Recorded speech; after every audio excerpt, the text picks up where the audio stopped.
Eagles Entertainment. The journey to the draft is driven by AAA. AAA, roadside is their strong side. Make AAA a part of your game day today. AAA, go ahead.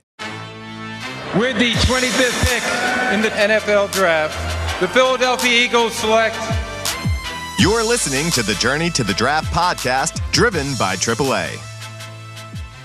Welcome to the Journey to the Draft podcast, driven by AAA. I'm your host, Fran Duffy, and we've got some big games that did happen this week. We got some big games that didn't happen, but a lot of action nonetheless here, a lot to cover. And we're going to start things off this week, as we have every single Tuesday, with our Scout Stories segment. This week, we're going to be joined by Eagles Senior Director of College Scouting, Anthony Patch, to talk all about Eagles wide receiver DeSean Jackson and his evaluation process, his scouting, his projection to the NFL. Some good stories from Patch here this week, because he was the West Coast scout when DeSean was coming out. So really cool to get his insight on D. Jackson, his projection to the league. After that, we have Saturday Scouting, myself, Ben Fennell, Dane Brugler. Not only our reactions from this weekend, but also a little bit of a speed round on all the announcements about the Senior Bowl, what they've made the last week. They have announced a bunch of players, and we'll kind of speed through some of the highlights that you need to know for some of those top players. Then we're going to round things out with two more segments. On the clock, Chris McPherson, he's going to once again join the show to moderate a debate between Ben, Dane, and I. The topic this week: which offensive lineman are you running behind on 3rd and long? So fun talk in the trenches there and on the clock. And we'll wrap it up with a question, a mock draft from you at home in our draft mailbag. As always, before we get things going, best way to throw us your support is going to Apple Podcasts or Stitcher. Leave us a rating, leave us a comment. It makes the show more visible to others that are looking for NFL Draft podcasts. You guys have been so great with helping us out with that. The more you can do, the better. Really appreciate everybody that has done that over the course of the last couple of weeks. Please keep it coming. That being said, let's get things going here. We'll kick it off right at the top. Scout Stories. Pull up a seat. It's time for Scout Stories.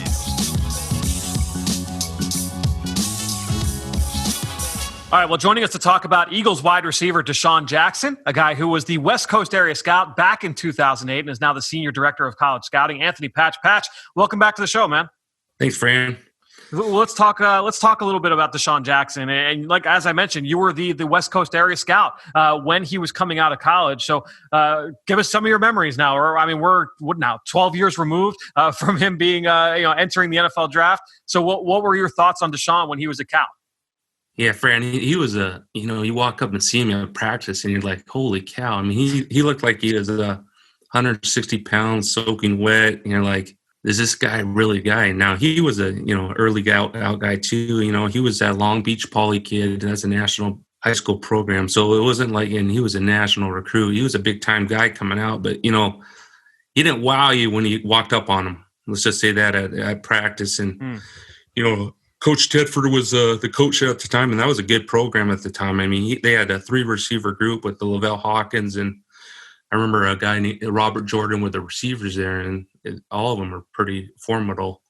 And then they had in the backfield, you got to remember that Justin Forsett, and then right. Marshawn Lynch was there. And they had tight end Craig Stevens, who went like in the 4th round to, I believe, Tennessee, along with Alex Mack, who went the 1st round to Cleveland. So that was a good Cal program. And I just remember seeing him. I'm like, holy cow, how's this guy going to survive? Then he threw on the tape, and it was just, easy mover, explosive, sudden, change of direction. And, I went to a Tennessee game there at Berkeley that year. I think it was the 1st or 2nd game of that fall. And, I sit in there, and he takes this punt and makes about 5 or 6 guys miss. And I'm like, holy cow. I mean, his start to, his change of direction, start was unbelievable. And I think he put up 100-plus yards that game, too. And I just walked out there and like, holy cow, nobody can hit this guy. So, I think at that time he was 160-some pounds. They said he came in the program 155 pounds or something. And, I don't think he's much more than that right now. He might be high 170s, Fran. But, the old saying, if you can't hit him, let him, keep him playing. And, nobody could get a target on him as a hitter. So is that the takeaway, I guess, for our listeners is like, don't knock a guy because of that size, or is he just a unicorn? Like in terms of like a guy at that size being able to have the level of success that he had for as long as he's done it? Yeah, he's one of the most unique players I've scouted in person in terms of just speed and looseness, what you want. And he's just not a deep target now. He could run all the routes underneath, and I'll just say unique, Fran. Well, Patch, really appreciate you joining us once again to talk about Eagles wide receiver DeSean Jackson. We'll talk to you again soon, man.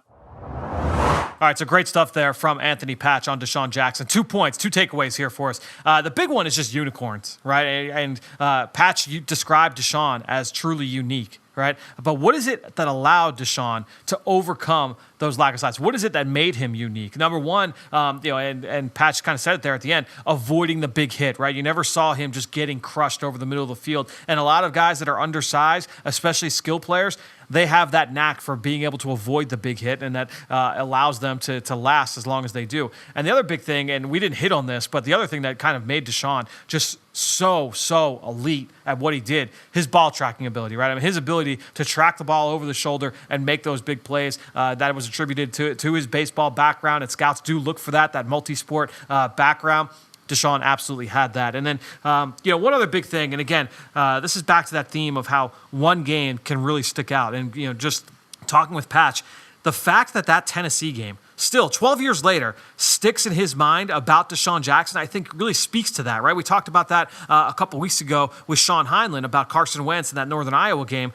The fact that that Tennessee game still so long ago still stands out to Patch. I think that's why we do, when we do our Saturday scouting segment, why we do our one-play takeaways. Because look, are we going to remember every single one of these plays every single week for all these guys? When we get to the draft, no, not necessarily, but. That's what happens to scouts. That's what happens to evaluators. You go on the road, you go through this whole weekend, you're at this trip, you might be watching 2 or 3 guys, you might be watching 7 or 8 guys, you might just be watching one, but that performance sticks with you. And whether it's good or bad, you hear it on both sides of the coin. Those things stick with scouts. Remember, they are humans too. This is a people selecting people business. It's a really interesting kind of takeaway that still sticks in the minds of those evaluators. Weeks, months, years later, as we can see, over a decade later there with Patch on DeSean Jackson. So good stuff there, as always, from Anthony Patch, who does a great job and has for a long time here in Philadelphia. Let's now get to our next segment. It's time for Saturday Scouting. It's time for Saturday Scouting.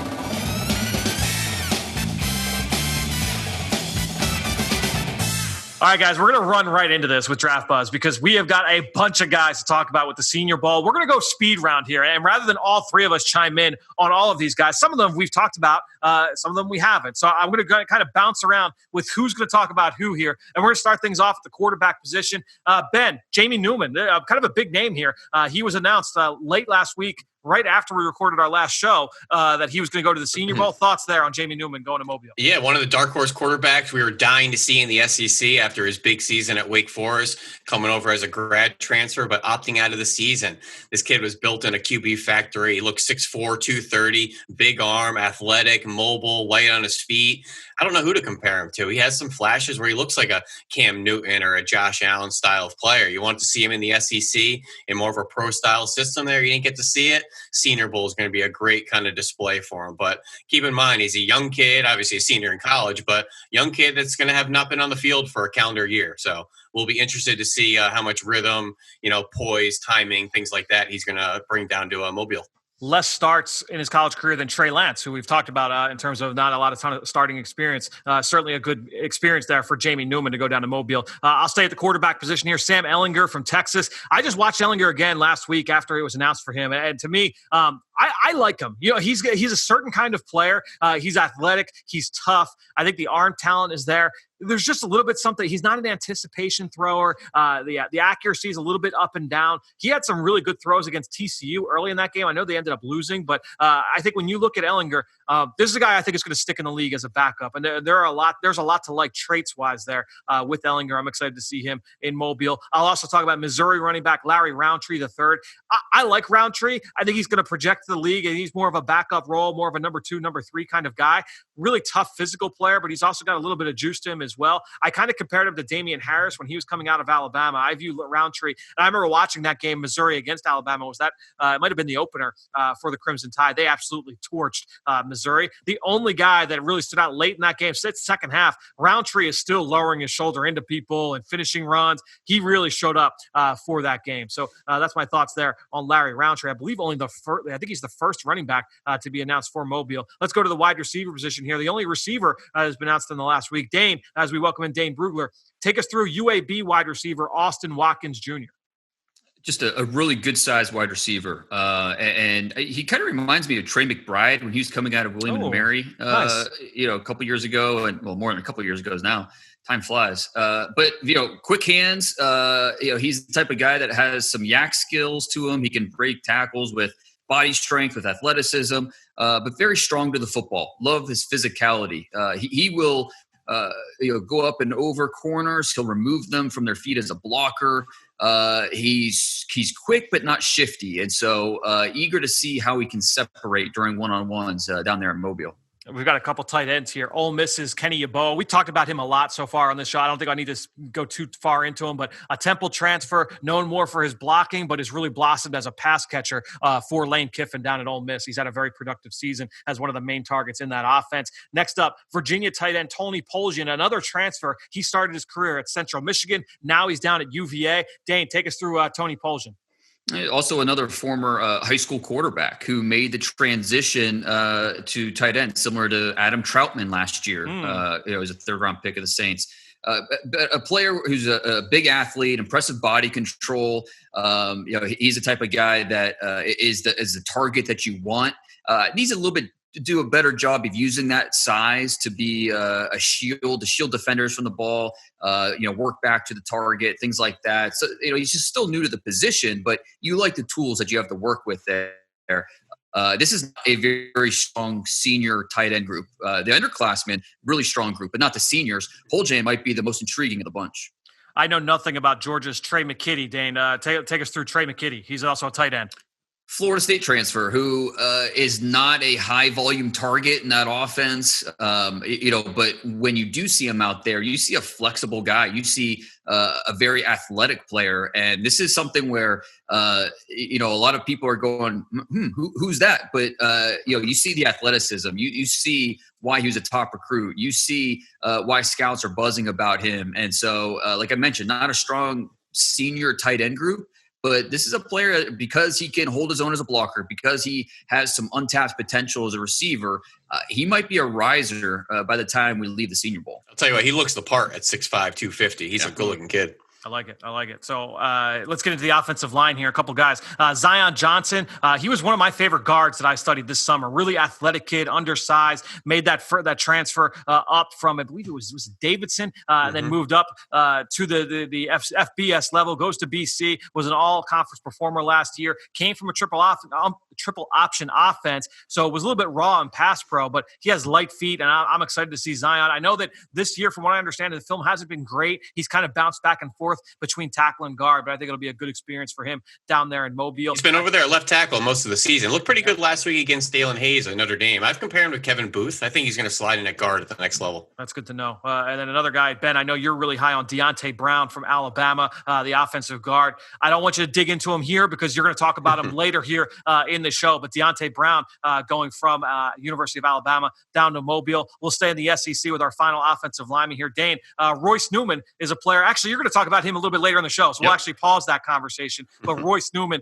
from Ole Miss, he is going to be going to the Senior Bowl as well. Go over to the defensive side. One guy I want to break down, Boogie Basham. We talked about him on the show numerous times. One of the best pass rushers in the country. Big, powerful kid. Really, kind of reminds me of like a Zadarius Smith when he was coming out of Kentucky. He can win with power. He can line up and down the line of scrimmage and win. High effort player, good run player. Just not the sexy like race car turn the corner type of pass rusher, but he will be down there. He's relentless and consistent. Been dominant for 3 straight years rushing the passer. No question. Ben, I know you've studied a lot of Penn State so far. This season hasn't been great for them, but you've studied Shaka Toney, the other pass rusher there on the opposite side of Jason Owe. He's going down to Mobile. Tell us about Shaka Toney. All you need to know, I think he has the best first step in college football. He's a speed rusher through and through. He's going to give tackles all sorts of high side problems with his speed rushes, flying out of that 4-point stance, variety of spin moves and counter moves off it. One of the looser, flexible edge rushers coming out in this class. So I'm going to go with Virginia edge, Charles Snowden. He is listed as a defensive end. Some people will look at him as a Sam linebacker, played all over the place in that defense over the last couple of years. Same role that Kyle Van Noy played for the same staff out at BYU. And I think you look at what Charles Snowden could be, same kind of skill set, but interesting. We'll see how he's used ultimately on a daily basis down there in Mobile. Same kind of player, I think, with Ellerson Smith, Northern Iowa, small school player. Ben, take us through Ellerson Smith here. He's an interesting kid. He's 6'7", 255, was 190 pounds coming out of high school. So this is a guy that's completely transformed his body now that he's added, 50 pounds nearly. But huge year last year with 62 pressures, 11 sacks. So his fifth most pressures in all of college football, FBS, FCS combined. He's twitchy, he's long, he's athletic. You're going to see him in the D-line group, and he's going to stand out because he is tall and he's wiry. He's got a skinny waist, long limbs. He's going to be a fun one to watch in one-on-ones.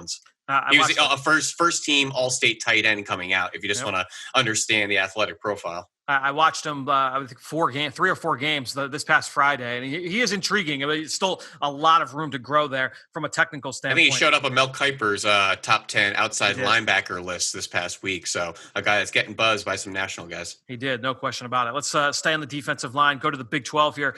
Baylor's William Bradley King is a guy that Jim Nagy, the executive director of the Senior Bowl, had talked about over the summer. Dane, give us the introduction. I believe he's a transfer. Was it from Arkansas State? Arkansas State. Thank you. Tell us about William Bradley King. Yeah, and he was really productive at Arkansas State, and now with Baylor and with Coach Aranda, he's playing that jack position at defensive end. He's good size, 6'4", around 250 pounds, and he's been around. You can tell they call him the technician for the way he'll use his hands and the way he works off blocks. So it's interesting to see him the rest of the year under Coach Aranda, to see him continue to grow and develop. But he is a draftable player somewhere in the mid to late rounds. He's had some definite power in some of the cuts that I watched from him over the summer at Arkansas State. Speed to power. Yep. Definitely has that in his repertoire. No question. Let's go to Oregon State pass rusher, Hamilcar Rashid. We've talked about him on the show. We don't need to spend too much time. Long, lean, wiry pass rusher, wins with the first step. He's got a nice inside swim move as well. Can win with his athleticism and quickness. We'll see him down there in Mobile. Dane, want to get your thoughts on Georgia's Malik Herring. He was announced for the Senior Bowl as well. Yeah, another good-sized player, 6'3", 275 pounds, Georgia native who really became a starter last season as a junior, and he was worked in the rotation, and you see the playing time increase more and more. And the more playing time he gets, the more comfortable he looks out there with his ability to look through blockers, find the football, anticipate what the offense is trying to do. So I think he's a quality rotation player, defensive line prospect, who has a chance to get drafted. And Senior Bowl invite was, I thought, a little surprising, being part of that first wave, but good for him, because he could really make come out of that week as a winner, because he does have size, he does have some quickness, does have a little bit of power, and so eager to see what he could do down there in Mobile. At that size, a little bit of a tweener, I would say, between defensive end and defensive tackle. You're not going to have that same question about Marvin Wilson, who is a D tackle through and through, one of the better run players in this draft. I studied him a couple weeks ago, and studying his senior film. What he's good at is really good. It's a matter of, does he have enough juice to get after the quarterback? And that's something that I think we'll be interested to see down there if he's able to go. Because remember, we said last week that he is out for the rest of the year with a leg injury. So hopefully he'll be rehabbed enough to be able to go down there in late January. Ben, let's come to you now. We'll go to the linebacker position. A couple of guys here I want to hit you on. Houston's Grant Stewart, and then Florida's Jeremiah Moon. I know you've done both players. Yeah, Grant Stewart's a fun player. He's in the middle of that Houston defense, wearing number 0 with the big C on his chest for the captain, long curly hair coming out the back.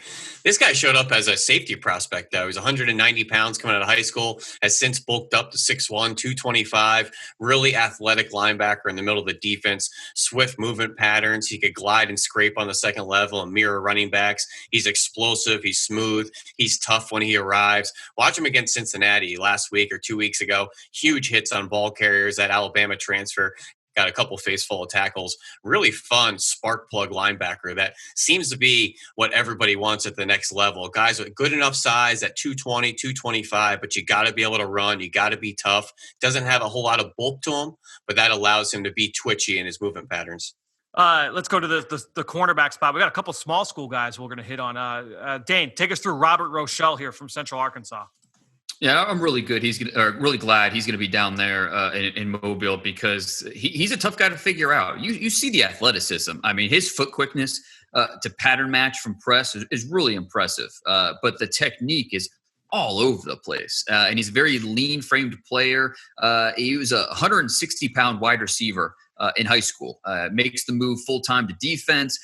Bulks up a little bit, but there's still some questions there about his discipline, about his just basic fundamentals at the position. So how is he going to be able to hold up one-on-one against the wide receivers that are going to be at the Senior Bowl? That's going to be a lot of fun to watch. And Rochelle is going to be put under a microscope that week, no question.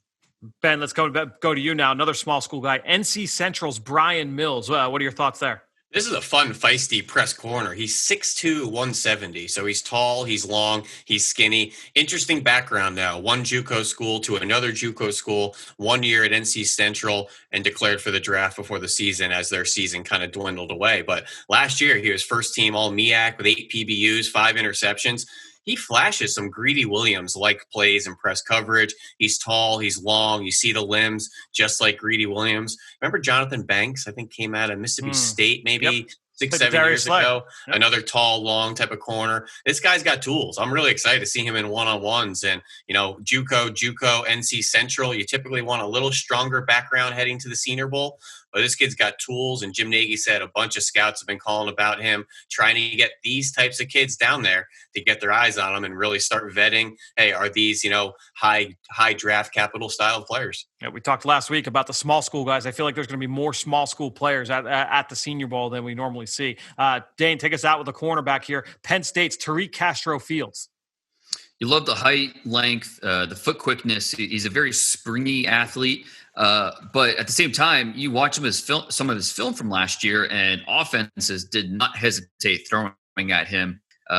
You watch that Minnesota tape, and Rashad Bateman just takes him to school a few times, and you would think he's undraftable based off that tape alone. But when you really look at the traits, his length, his foot quickness, those are the base things you want to really focus on and see. Okay, can you build it up from here? And so the Senior Bowl will be big to see how he takes coaching, to see if he improves throughout the week. Because he has talent. It's just a matter of kind of putting it all together and being more of a finished product. He plays a lot of off coverage. He reminded me a little bit of Kevin Johnson coming out of, Wake Forest, 5-6 years ago. Where he'll come up and run support and hit you occasionally a little clunky in his transitions and, breaking down, getting in out of breaks. But kid with a lot of experience, and he's got a tough knack. He could probably hang on special teams to survive. Let's talk about some nickels and safeties to round us out. I'll take these first two. Kerry Vincent from LSU. We've talked about he'd opted out in the summer. Played some nickel, played some safety, undersized kid, track athlete, not completely a finished product, but this will be a good experience for him going down to Mobile. Good chance to kind of show his wares down there after not playing this year. And then Aaron Robinson from UCF. You get a lot of buzz about.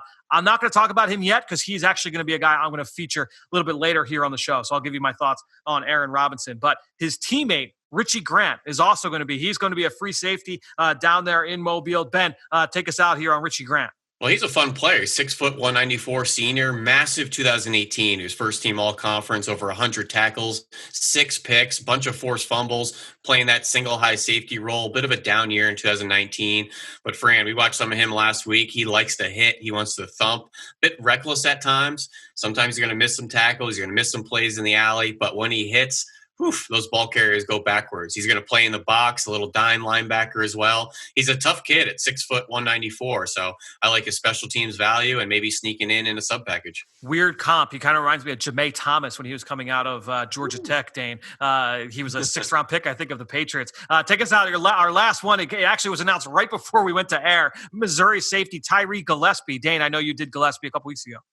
Yeah, I threw on the Alabama tape, and the first 10 plays, you look at Gillespie and say, okay, this guy's a first-round pick, right? I mean, he was just flashing all over the place. You see the range, you see the toughness. The rest of the film wasn't necessarily bad, maybe not as weren't as many highlights per se, but this is still a player that I think has a chance to be one of the top 3 senior safeties drafted. He has that type of skill set. He's a hunter down in the alleys. He makes a lot of plays out there in that perimeter receiver action and running back perimeter runs.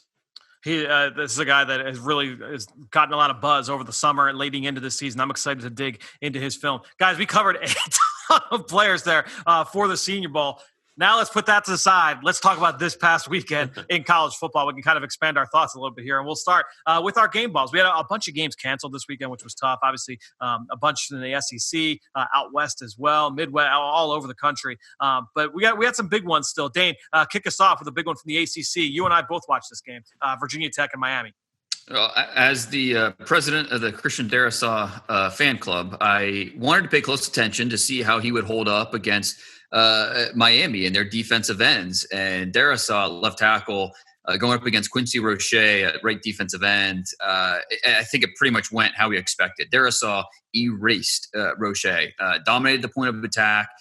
Really, it was just a non-factor in the run game when they faced off. And Roche's cornering speed, it wasn't enough to get past Darrisaw's outside shoulder. So I thought it was a dominant performance. And honestly, like I said, I think it was expected. Darrisaw is number 20 on my overall draft board, where Roche, he's not even a lock top 100 pick. So, I love the energy. I love the straight line speed from Roche. I think he's a make it guy. He'll be a pro for a long time, but I thought his limitations were really clear when going up against Darrisaw.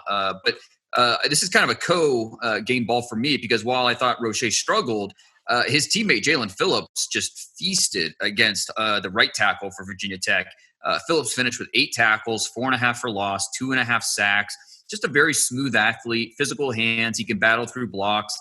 Stylistically, he's similar to Bosa. Not quite as explosive or polished. So he's, a lesser version of the Bosas. But you see the movements and the ability to win with their hands. It really stands out. Now, he's not as easy of an evaluation because I said he's not quite at that level. Plus, you factor in his injury history. Medical, Yeah, that's going to be a big part of this. But, we go back. He was literally the number 1 recruit in the country coming out of high school. Literally number 1 in 2017 class. So he's a future pro. It's just trying to figure it all out where, what's his appropriate draft grade, what's his ceiling. These things we still have to figure out. But that game against Virginia Tech is certainly one that teams will be buzzing about when they watch the tape. Hey, Dane, I actually buzzed through that tape yesterday just to see the Darrisaw-Roche matchup. I had Roche touching the quarterback once, and it took about 2 counter moves, and the quarterback climbed up for about 4 or 5 seconds, and he just got him as he released the ball. But Jalen Phillips, a guy that was highly coveted out of high school, go watch his camp series in senior year of high school. You can watch him in shorts and a T-shirt go up against Jedrick Wills, Alex Leatherwood, Cesar Ruiz, some of the who's who of college football and now the NFL. He's a little undersized, he's a little wiry, but he looked the part against some of the top offensive linemen coming out of high school. I thought for sure you were going to say that Jalen Phillips was in QB1. Like, I just thought. Well, it's funny you should bring up the Netflix documentary series QB1. I'm just kidding. All right, so their Virginia Tech Miami game was a fun one to watch. Virginia Tech had the lead for a good chunk of that game. Miami marches back. De'Ara King leads them to victory. That was not the highlight of the ACC weekend, though, if you like offensive football, because the North Carolina-Wake Forest game was, they're still scoring touchdowns down there in North Carolina with that one. Ben, take us through your game ball from this game. Well, it's going to be on the offensive side of the ball, certainly. Yeah. I don't know if any defenders showed up. I would have loved to profile our buddy Chaz Surratt, but North Carolina, they're just one of my darlings. They're 6-2 this year, 742 yards on offense, 59 points. They snuck out with the win in that kind of barn burner against Wake Forest. I'm hoping for this showdown, North Carolina and Notre Dame, which seems like it's going to end up in the ACC. But wide receivers, De'Ami Brown and Daz Newsome. They're running the ball really well in North Carolina this year. It was Sam Howell's team last year. It seemed to be running it well, but he was chucking it yesterday. De'Ami Brown, 8 of 10, 163, 2 touchdowns. Daz Newsome, 10 of 10, 189, 2 touchdowns. Throwing the ball all over the yard, tons of yards after catch. Fun receivers. And they find matchups in the slot. Occasionally, I think I saw Daz Newsome score a 60-yard touchdown with the big 47 linebacker running after him. So they find ways to isolate some matchups around the field, and they love throwing the ball down the field with Sam Howell, particularly off play action. So it's a really fun offense with those running backs back there, the receivers. It's a good group. Not a lot of defense in that game. Not a lot of defense in the game that I watched as well with Ole Miss and South Carolina. I was really tuned in because I picked them, South Carolina, that being to be my upset special last week with Ross here on the show. Ole Miss comes out with the win, and one big reason for that, there were a couple of receivers that really stood out, but Elijah Moore, 13 catches, 225 yards, 2 scores, throws on another 45 yards rushing. They gave it to him in the backfield. He had some jet sweeps as well. But he had a touchdown off of one of our favorite plays, Ben. He got a touchdown off Jello, and then when he was lined up in the backfield, ran a vertical route. And then another one where he was wide open off a sluggo, where there was nobody around him. It's funny, you watch on TV, they did a great job of singling this out on the broadcast. Lane Kiffin chucked his play chart like 40 yards into the air after the play because he was that wide open, Elijah Moore. You had posted a couple shots of Moore getting separation as well against those South Carolina corners. Nobody could stop anybody in that game, but Elijah Moore, flat out unstoppable for the South Carolina. Well, Fran, I just watched his touches. I just wanted to see how they used them and how he generated this nearly 300 yards of offense. And one of his last couple touches, all of a sudden it's J.C. Horn up against him in the slot. It's almost like they said, okay, enough's enough. Let's put our big press corner on him. What happened on third down? Slow played him off the line and beat him for a slant, broke his tackle for another 10 yards. So they put the big bad press corner on him to shut him down. And he beat him too. Now the slant took about 5 seconds to get off the line of scrimmage. Took way too long, but it was a patient slant, as I'd like to say. He's a certain kind of player. Like he's not going to be for everybody, but man, he is explosive. He is dynamic. Friend, for sure. let me put you on the spot here. Kadarius Toney or Elijah Moore? If you could only have one, it kind of both a little bit gadgety players, but you could only have one of them. Who you taking? I think I'm probably leaning Toney at this point, but you could probably ask me the same question a week from now, and I might say more. Like they're both in the same tier for me. Tony's sharper, man. Tony snaps in and out of breaks. He is churning up. Dude, that one touchdown against Missouri a couple weeks ago, like I can't get that one out of my head. Like he stomps his routes. I know we watched Elijah Moore and left a little bit to be desired in his route running from time to time. Tony is very polished. Yeah. Tony's probably also got more red flags off the field too. So it's definitely an interesting conversation because these guys are more more gadgety than your polished receiver. So it makes for an interesting debate. I don't want them to have no flags off the field, though. Need a couple flags. Well, one guy, speaking of flags, the guy that for my one play takeaway drew a flag on this one, and that's from that same game, from the Ole Miss South Carolina game. Opening drive, Shi Smith makes a sick one-handed touchdown, back shoulder fade, threw it from the slot. Draws a flag for taking his helmet off in the celebration and kind of staring into the crowd. But the play itself was outstanding. And, Dane, you and I have talked about Shi Smith off air as well. He's really tough. He's got great hands. I'd like to see him be a little bit more crisp with everything that he does, leading up to the catch point. But no doubting this guy's ability to make some highlight grabs. And that one stands out. That'll be for sure on all of his highlight reels. Yeah, Shi Smith is he's fun to watch because he's a little unpredictable, a little bit of a loose cannon with what he's going to do out there, and that makes him inconsistent. But the highlights are what you like. The play strength, the toughness. He's that play, that one-handed catch is the kind of the perfect one-play takeaway because it shows Shi Smith at his best. No question. Dane, take us through. Who's your one-play takeaway here? It's very similar, kind of. The one play, Ben Skoranek. He's really come up big for Notre Dame this year, specifically the last few weeks, and it happened again on Saturday against BC. He had 3 touchdowns.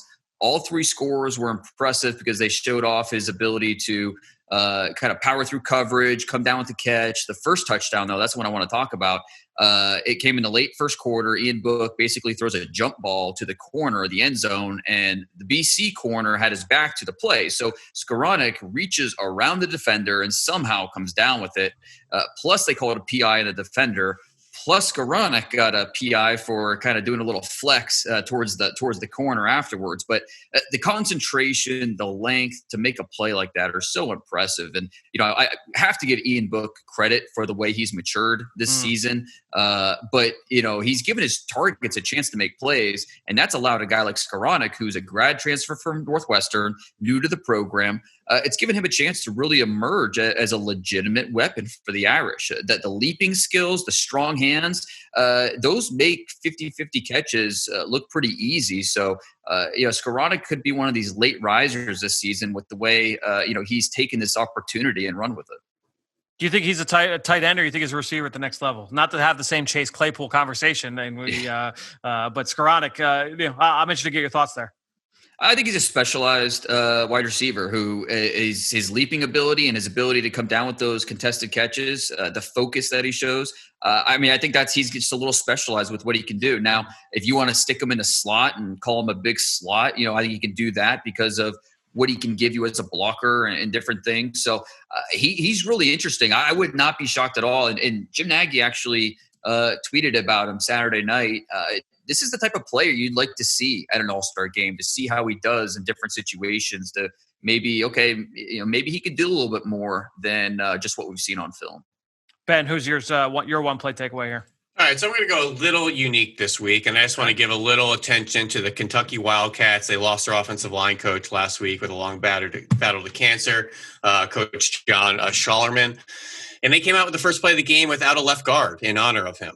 And I actually think that's a really nice tribute and my opportunity to say those 4 other offensive linemen that were on the field on that play are all going to be drafted this spring. And that's left tackle Landon Young, center Drake Jackson, right guard Luke Fortner, and right tackle Darian Kennard, who the first 3 are seniors. Only Kennard's a junior, but he actually might have the most upside of the group. Yeah, I did Kennard. Yeah. Bit of a limb right now, but really, really good offensive line on a week-to-week basis. Watch them against any SEC front 7, and they can hold their own against any SEC front 7. Great in the screen game as well. It's a bit rich to say all 4, but I really like this group, and I love what they did to honor the offensive line coach by not going out with their left guard last week for the first play. I like you being assertive. You want to say all 4 getting drafted? All 4 getting drafted? Let's go with it. I don't know if all 4 are getting drafted, but I do know that Darian Kennard is going to start in the league for a long time. All right, there we go.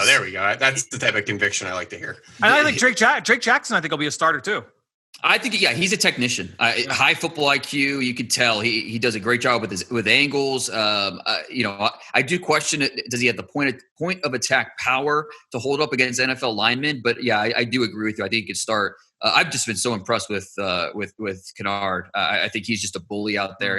He's a guard for me.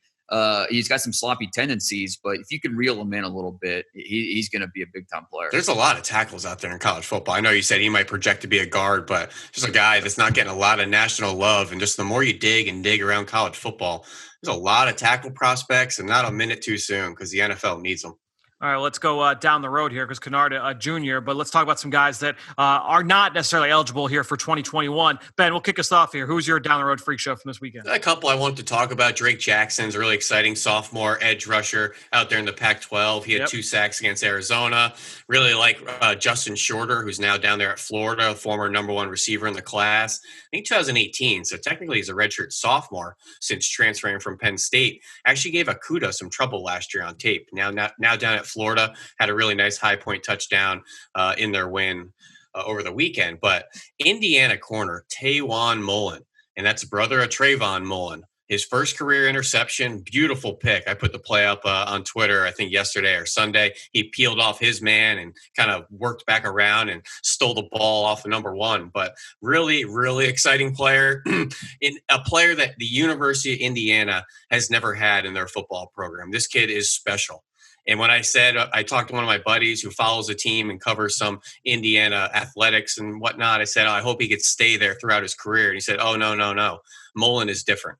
He showed up on his recruiting visit with a pad and pen and started writing down when was the last time they had a winning season, when was the last time they won a bowl game. Started writing down all these, when was the last for Indiana, because he was going to change the culture.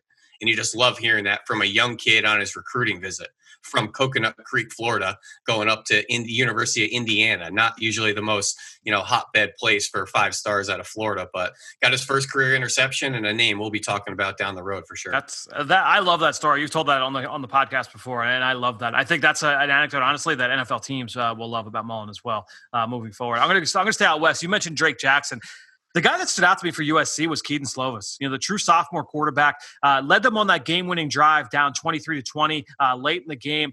I thought Slovis looked really good from the pocket. My question is this about Slovis. So I haven't done my deep dive on him. We'll obviously talk a lot about him over the course of the next 18 months. But Ben, you've done Slovis. I think you were there for, was it his first start last year? Yeah, against BYU. Yep. Do you think that he's athletic enough? Because we talk about the need for athleticism at the quarterback position to be a starter. Do you feel that he's got that level of athleticism that teams are looking for? Or do you think he's just a step below and is more, on the wrong side of that equation? He has good size and he has good athleticism. What blew me away as a true freshman last year was his confidence and poise and decision-making in the pocket, the ability to go through progressions quickly. It was something you don't typically see from true freshmen stepping in or thrusted into the lineup on the drop of a hat. Normally, those are the kids that have to run around and make some things happen with their legs for the lack of that knowledge and processing. I thought he showed right up and was able to throw the ball down the field to Michael Pittman and St. Brown.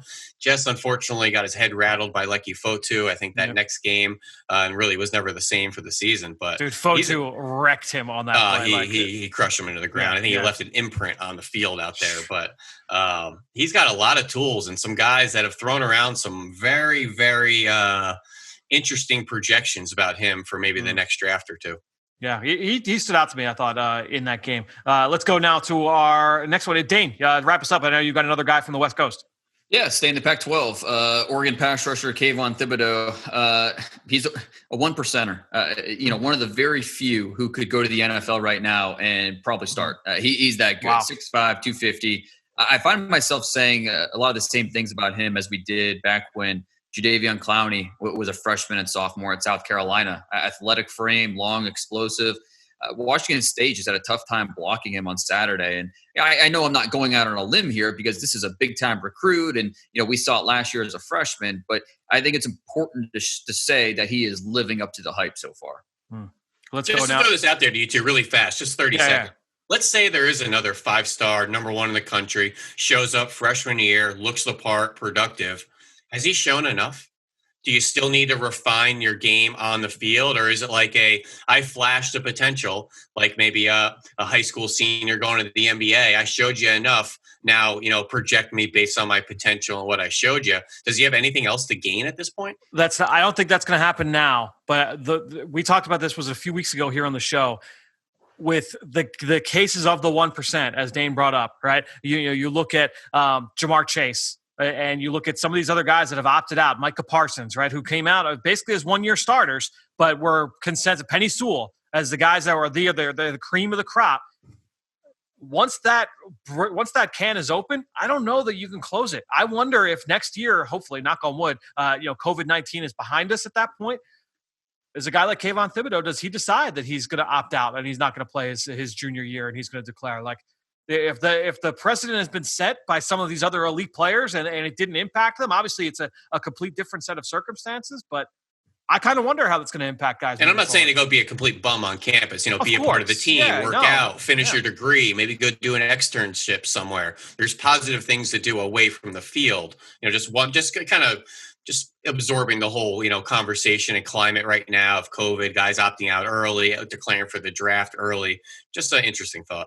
And it is an interesting thought because I think it will happen eventually. And it's going to be interesting because what happens when that player maybe does not do so hot as a rookie in the NFL. And, I think these things are cyclical. We see how it plays out. But, what if he goes to the league and then he's rookie of the year? Then we might see a few more. But is Chase Young, the Chase Young we know right now as a rookie, if not for that final junior season at Ohio State, I mean, there's just no way of knowing. He was already the number one player in the country, the number one prospect if he wanted to sit out the full season. But the NFL is such a detailed, technically proficient league. And at certain positions, you really need to get as much experience as possible. So it is an interesting thought that I think will happen at some point.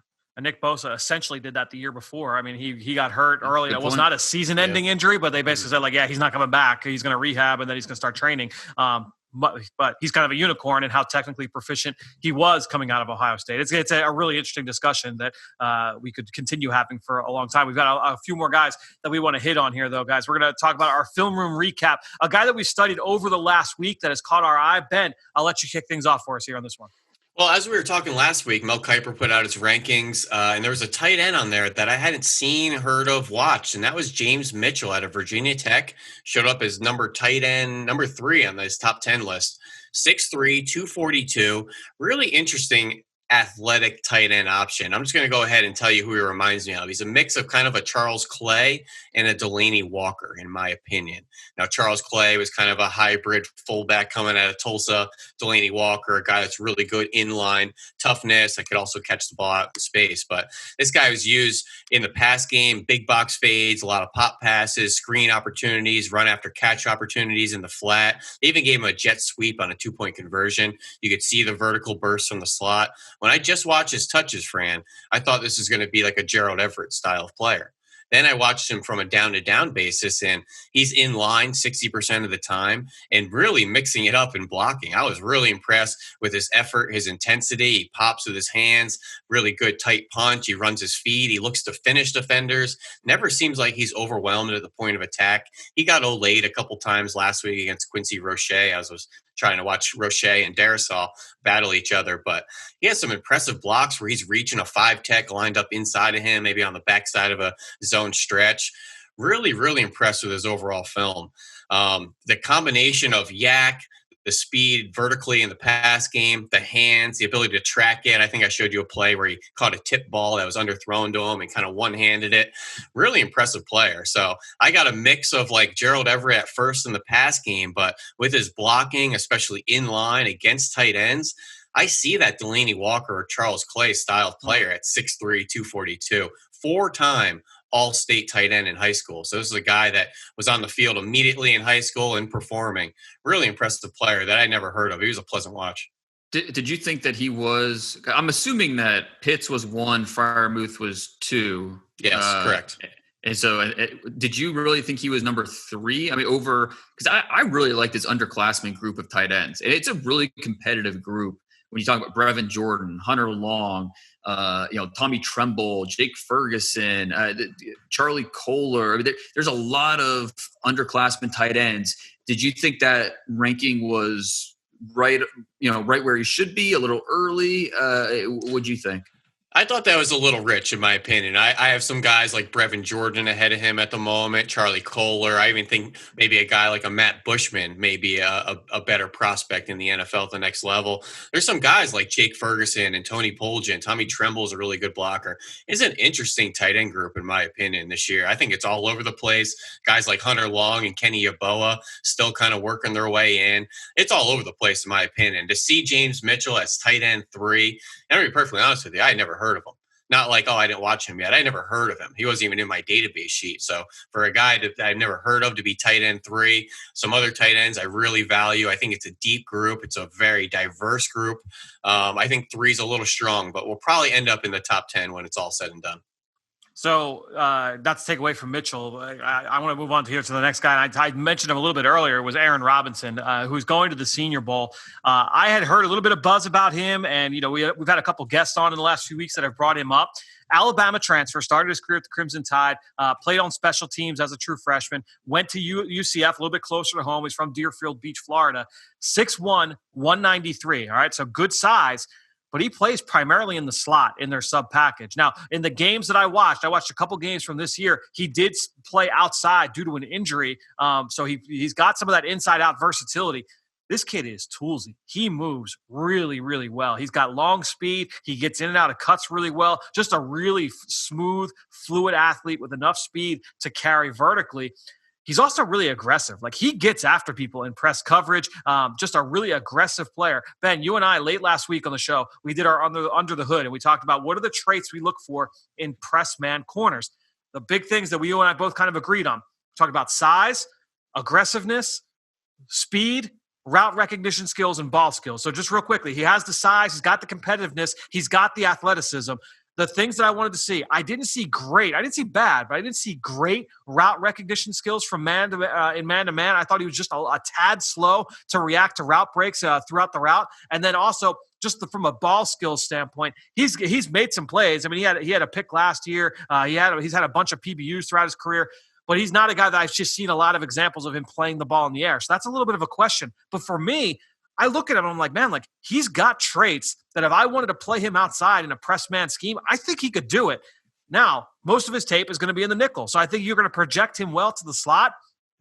I was really intrigued by this guy, and I think he's got definite NFL starter tools. I think he can be, even if you're looking like at an Eli Apple, like Quentin Dunbar, like maybe not he's not a shutdown corner on the outside, but he's got that's going to play, and with his skill set has the ability to be a shutdown guy on any given game. He's just a little bit up and down with his play. I'm excited to do more on Aaron Robinson. I'm excited to see him in Mobile.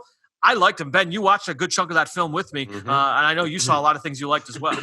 Well, you made me watch the Memphis game. He played 114 snaps on defense and special teams. Tell you, This guy that never comes off the field. But two things. You see a tall, long, broad corner. You see the limbs just dangling off him. And the speed, not only the speed just to turn and run, the recovery speed, the feistiness, the special teams. I moved him right above a player that I really liked in Mark Webb down at Georgia.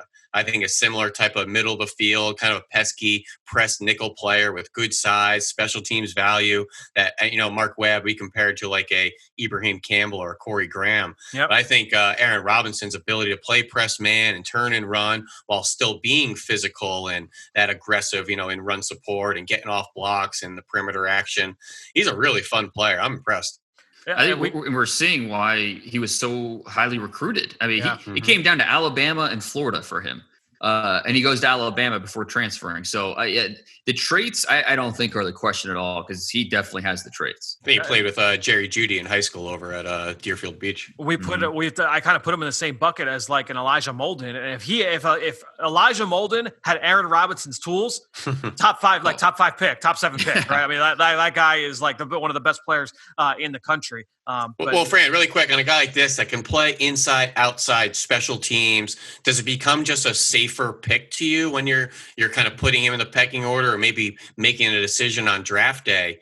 Do you want a guy that specializes in one thing? We know what he does it well, or that kind of ball of clay that's just a good football player? And it's without knowing any of the off-field. Like, I don't know anything about Aaron Robinson off the field and medical and stuff like that, but just based purely off the film, absolutely. Because at his floor, I know I can count on him to come in and play nickel because he's done it before. We talked about that earlier in the show, that if a guy's done it, it gives you a little bit more confidence that he can do it moving forward. Nickel's that's not like, just slide him inside and he'll be okay. I'd like to see a guy that's got that experience, that's got the pelts on the wall doing it. Robinson has done it, so that absolutely gives me a little bit more confidence in the projection. It's a good question there to wrap it up. But before we wrap the segment up, Dane, I know you've got another Senior Bowl guy. We talked about Royce Newman earlier, the Ole Miss offensive lineman. Yeah, his name came up a few weeks ago when I was chatting with a scout as a player that's kind of on the rise, and I sat down, checked him out. I was pretty impressed. He rode the bench for a while at Ole Miss, became a starting guard last year, then moved out to right tackle this season. He's got a loose lower body where he can fly out of a stance, play alert, stay on the balls of his feet, quick to set up, cut off edge speed without overextending himself. He's got tight hands to stay within defenders. And you can tell he's got shorter arms. That does show. And, I think there will be a debate about whether he's a guard or a tackle as a prospect. But I think the versatility to play either, that's going to be a valuable piece to the Newman, report. Something that's going to be a selling point. He's not an overwhelming power guy, but he works hard to stay square to his target. And I think that versatility is going to make him an immediate depth piece in the NFL. Yeah, did you guys see the video of Lane giving him the announcement? I did. Yeah, he was talking to reporters, and Lane just kind of comes in very casually, nonchalant, Senior Bowl, and just kind of throws the invite at him, like almost like a teacher giving back like an edited paper, like, here, take it. Very, very Lane Kiffin-ish. Right. I went this on my desk Monday morning. It's kind of the vibe I got from it. Well, guys, we've talked about a ton of players, but as I always say, we've got 3 more to hit on. Let's get now into our On the Clock. On the Clock. All right, let's get things going here on the Clock. And not that we're keeping score or anything, but I am ahead by a score of 4-3. I took the lead last week in the rubber match. All 3 of us. It's a tight one here as we welcome in Chris McPherson. C-Mac, how you feeling right now? What are we, week 11 here in the NFL season, getting ready for, I believe, week 12, is it, in college football? Feeling great. You're feeling a little cocky going into this week. I gotta bring a little bit of juice. Yeah, it's late in the podcast. We've talked about like 90 players already today. What's 3 more?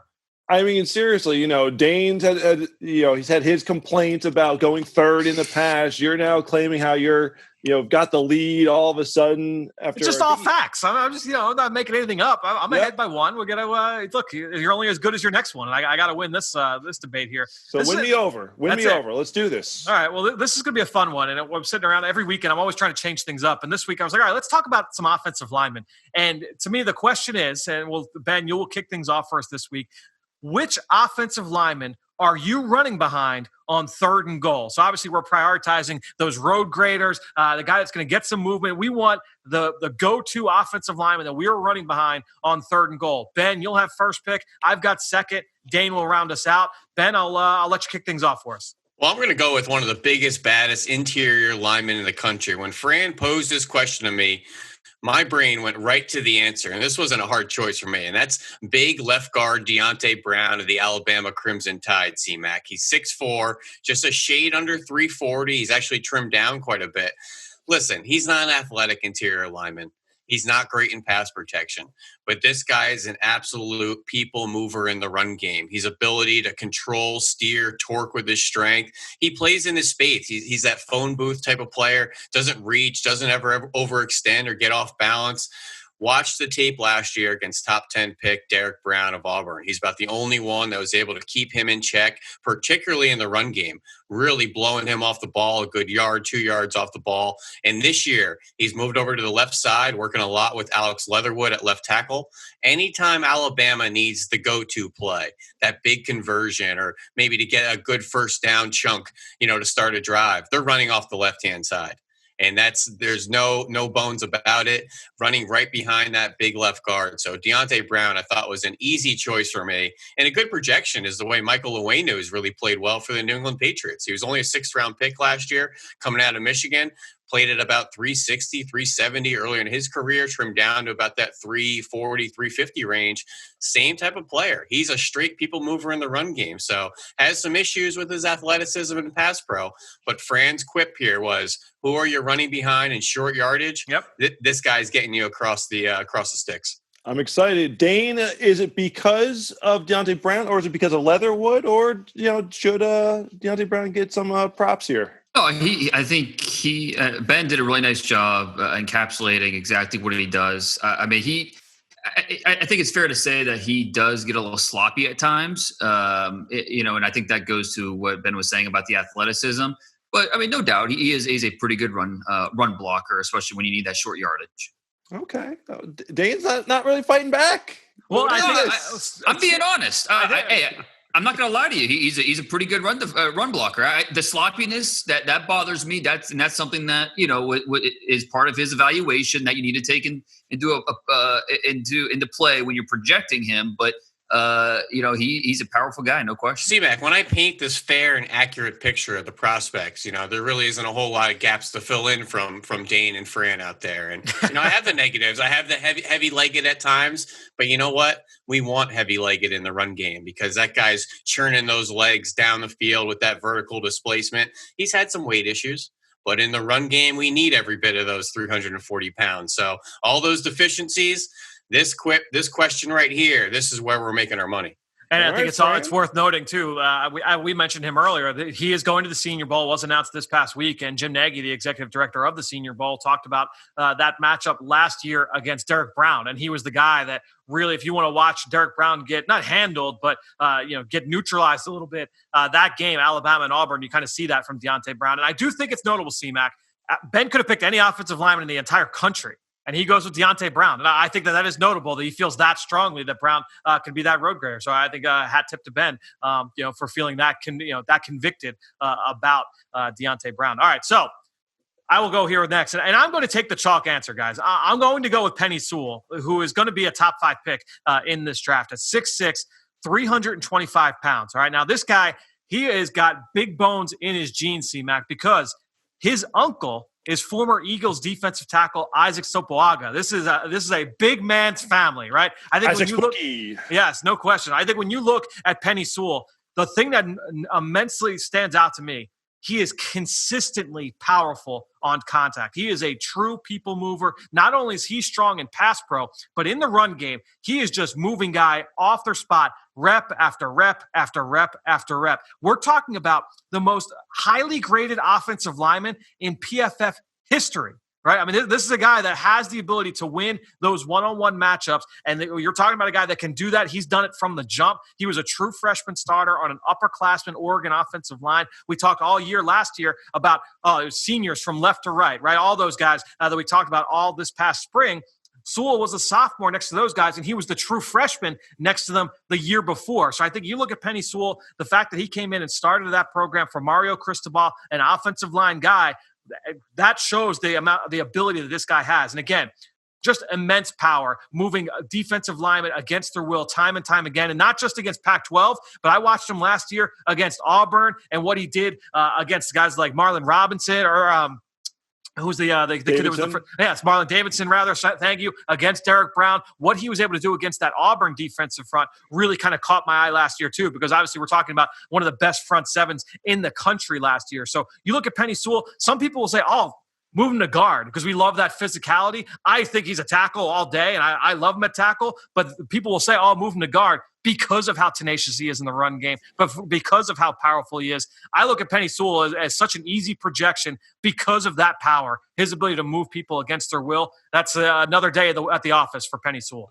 Ooh. Dane's not liking it. Dane is not liking it. One of the few issues with Penei Sewell is he's not always a finisher. That's one of the few things with him, and that's something that shows up on tape and something that when you talk about Sewell with people, these are nitpicks. This is a top 5 pick, but you wish he was a more consistent finisher, and so it's something that does show up from time to time with him.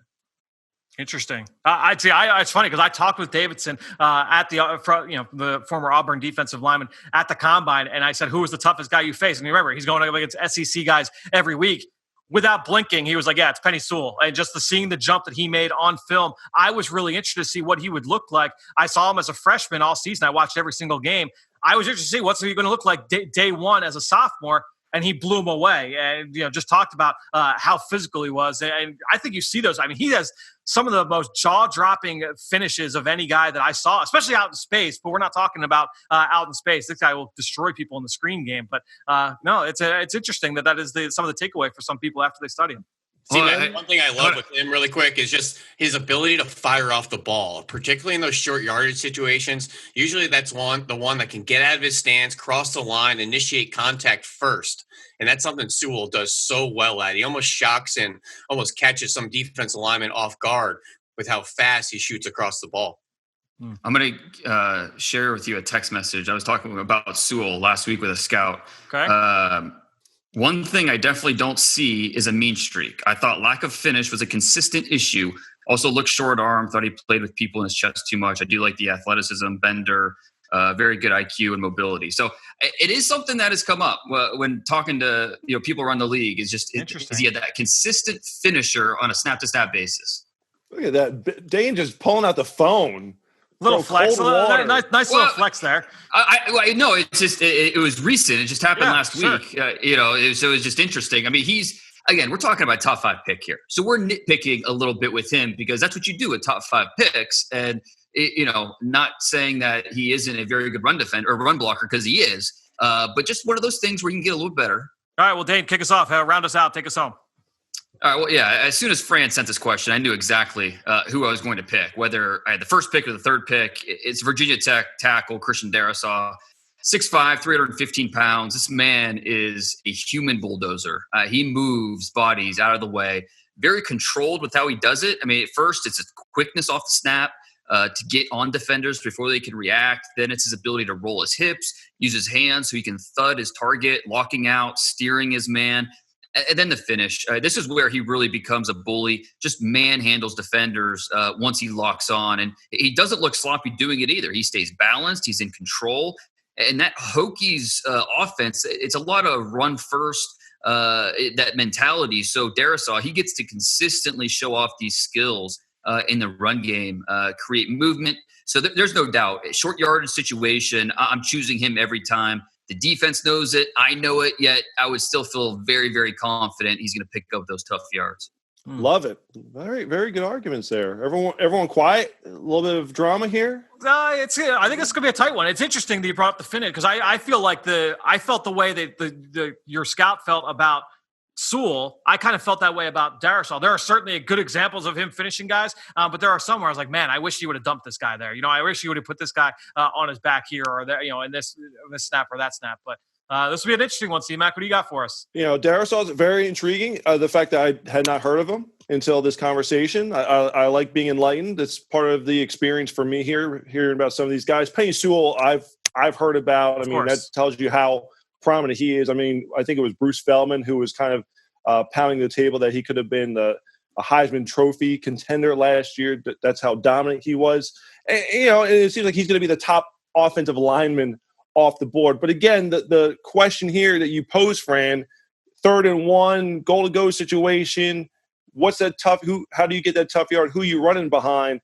And Ben with Deontay Brown, you talked about how you neutralized Derek Brown last year, just a people mover that even he's not athletic, 6'4", 340, just getting it done dirty. Oh, that's an athletic 340. That's an athletic 340. Yes, all things considered, I was going to say, come on now, Just watch him get in and out of his stance. That's just impressive to watch him bend and tie his shoes. Yeah, I don't want him chasing after me anytime soon, but it seems like if you need someone in the trenches there for that tough yard, I'm going to go with Deontay Brown. So, Ben, you can get the victory here. No, no charity, nothing like that this time around. It's a solid dub for you. Just the fact that, I respect your offensive line acumen and what you look for in the trenches, and the fact that neither of your competitors had any questions about his finish ability. Dane and Fran were kind of picking each other off there at the end, saying, your guy can't finish. Well, no problems there with Deontay Brown. So hey, it's a heck of a pick. I'd argue if I could. There you go. Oh, there you go. So Ben ties it up there. Dane, you jumped out to the early lead in this battle this season, and we've caught up here in a big way. C-Mac, thanks so much once again. We'll talk to all three of you guys later here on the Journey to the Draft podcast, driven by AAA. Now it's time to hear from you, the fans, in the Draft Mailbag.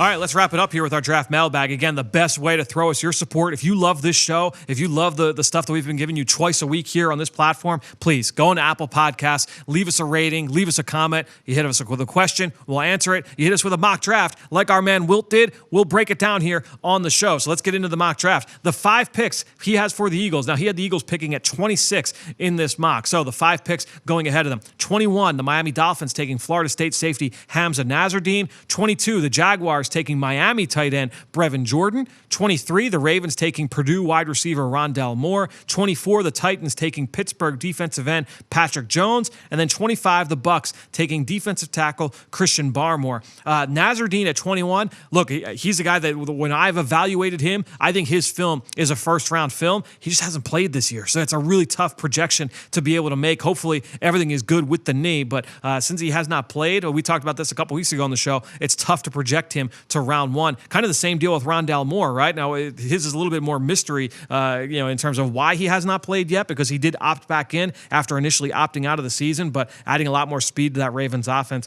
makes a lot of sense. But those are the 5 that went ahead of the Eagles. The 5 that went after, 27, the Giants took Ohio State guard Wyatt Davis. The Bills took tight end Kyle Pitts, the Philly kid from Florida. The 49ers at 29 take TCU safety Ardarius Washington. The Chiefs at 30 take tackle Sam Cosmi from Texas. And then at 31, the New Orleans Saints taking pass rusher Boogie Basham. So the big thing now with the Eagles, they're picking at 26. Who do they get off a trade back? Wilt let us know. The Eagles select Quincy Roche, the pass rusher from the U from Miami. I have not done Roche's film yet this year, but I'll tell you what, I liked him when he was at Temple, and this is not just because I'm a Temple guy, but this is a guy who can get off the ball. He can turn the quarter. He's a nice athlete. I talked with a lot of players down at the Senior Bowl and the Shrine, or in the Senior Bowl and the Combine rather, and those guys. A lot of them, when I talk, hey, who was the best pass rush player? Who was the best pass rusher that you faced this past year? A couple of them brought up Quincy Roche because of his ability to get off the ball and then win at the top of the rush as well. I think the arrow is pointing up on him. Obviously, look, Greg Rousseau, all eyes were going to be on him for that Miami team coming into the year. He opts out. So now you've got Roche on one side. We talked about Jalen Phillips earlier in the show. Those two guys, those two transfers have really kind of been the bookends for that Miami team. They've got a really good front seven down there, a good defensive front, and Roche, one of the centerpieces of that group. 51, Nick Bolton, the linebacker from Missouri.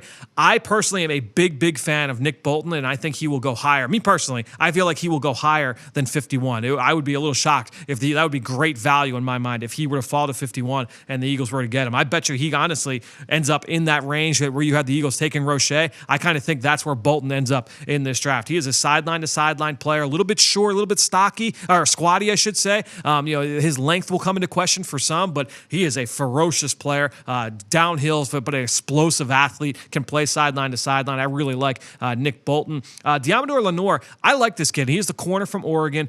He's got a little bit more juice than his teammate Thomas Graham. We talked about him last week because he's going to the Senior Bowl. I like Lenore, and he is playing for the Ducks this year.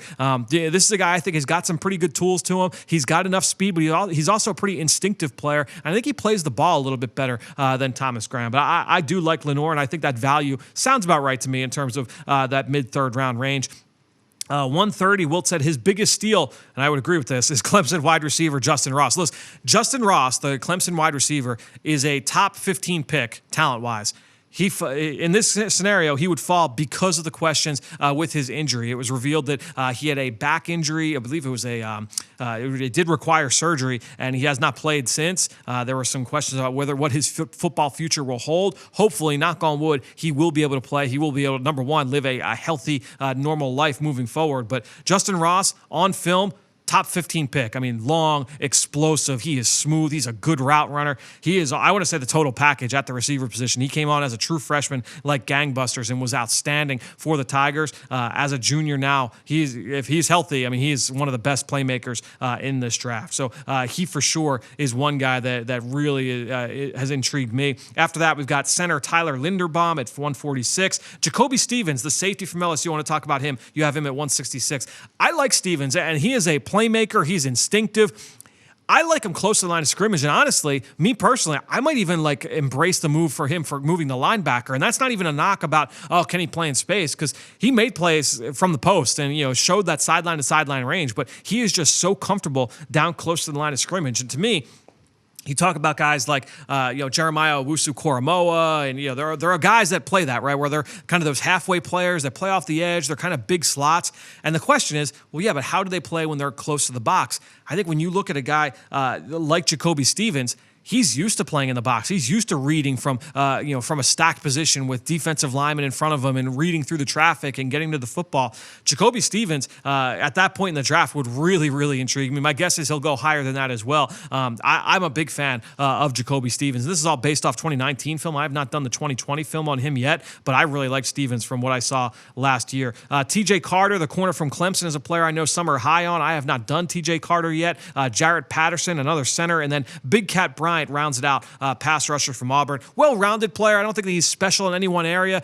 He's got some ferocity to him. I like the way he plays. Obviously got a great name, one of the best names in college football. But a well-rounded player, not one special trait. I think is a good way to kind of wrap up Big Cat Bryant. Wilt, great mock draft. Appreciate you once again for posting on our Apple Podcast page. Again, for all of you out there, the best way to throw us your support. If you want a mock draft broken down just like Wilt's, go on, leave us a rating, leave us a comment with the mock draft in the comment, and we'll break it down. If you've got a question about a specific prospect or a need for a specific team, throw it on there as well. We'll answer it right here on the show. All right, that being said, good stuff this week from Dane, from Ben, from CMAC, from Anthony Patch. Really appreciate him jumping on the show with us once again. Thanks so much to all of you out there for your continued support of this show. We'll be back next week, or actually later this week, right here on the Journey to the Draft podcast, driven by AAA.